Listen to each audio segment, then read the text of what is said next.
haba ng buhay. Magsama ng mga pagsubok, alam kong sa akin susubaybay.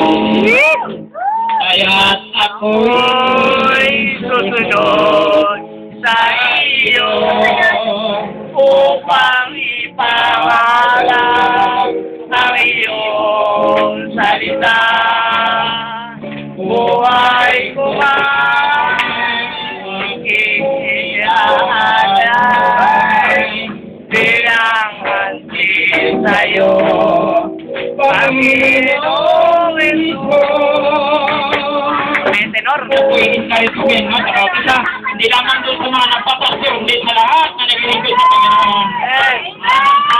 Inahabol po tayo ng Diyos na tayo po'y laging matatag, matapat sa Diyos at handang makipaglaban sa lahat ng mga pagsubok na dating buhay. Amen.